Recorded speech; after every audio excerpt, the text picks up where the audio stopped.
Well, Magna Carta and due process of law are a third segment on that one. Um, you know, um, I keep saying that this is a conservative revolution, that they just thought that they were putting in place what was already in place. But, again, as you get it more and more in writing, it becomes, things that were vague or which could be done away with by vagueness. No, not so easy to do away with. Okay, first off, in any trial, you need evidence. And that is what it says here. In future, no official shall place a man on trial upon his own unsupported statement without producing credible witnesses to the truth of it. The local sheriff can't come in and say, wow, I saw Tim Blessing, that notorious professor out there at a small college, hold up the local fast food joint and not produce any evidence. We often say it's my word against his, or it's his word against his. The bare word does not get you convicted. You have to have evidence, you have to produce other witnesses.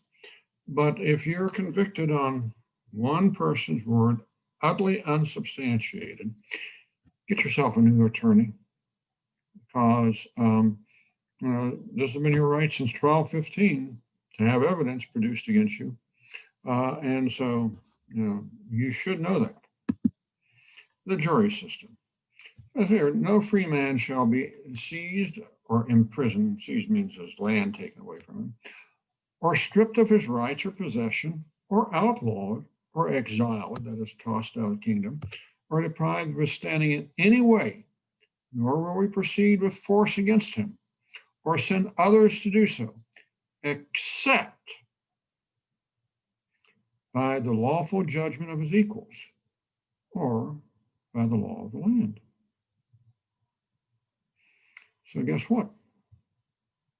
You get to be judged not by the king, not by the king's constables or sheriffs. You get to be judged by your equals through the law of the land. And again, that's something we all hold, true.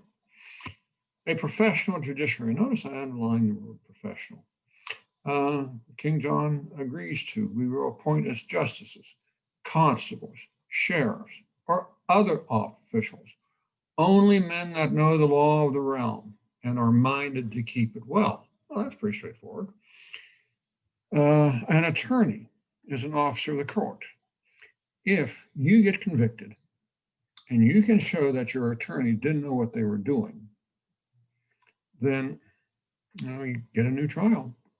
There's a case in the county in which I lived in which somebody was charged with first-degree murder, and the death penalty was on the table. And this is years ago, but he couldn't afford a attorney, so the judge appointed an attorney for him, a real estate attorney, never been in court. You can imagine what the chances are of this guy getting off. And so, of course, the Pennsylvania Supreme Court threw the case out in like 2 seconds. But you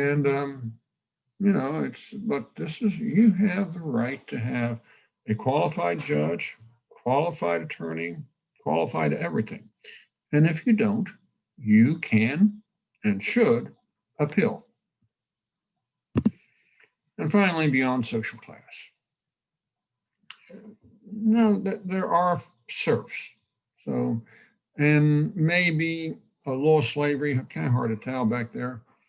So this wouldn't apply to them.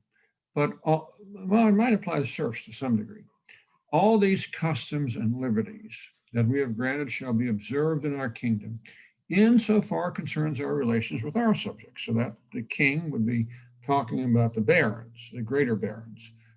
They're his subjects. However, says the king, let all men of our kingdom, whether clergy or laymen, observe them similarly with relations and their relations with their own men. So, there's this pyramid. It's called the feudal pyramid. King, gets loyalty from his barons, his greater barons in particular. Then the knights or whoever else is down at the next level, they go up to the greater barons or the barons, and then down below them are other people. And so there's this whole pyramid.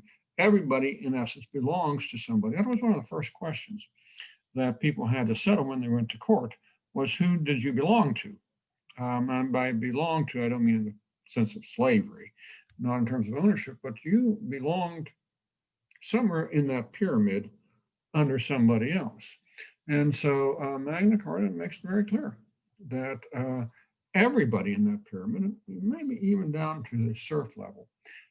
In fact, if a serf could prove that his master had violated their agreements between serfs and masters, and violated their agreement, the serf might go free.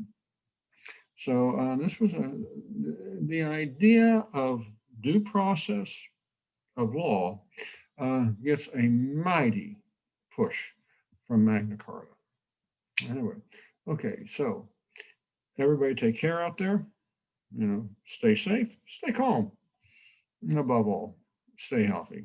Take care, everybody. Bye-bye.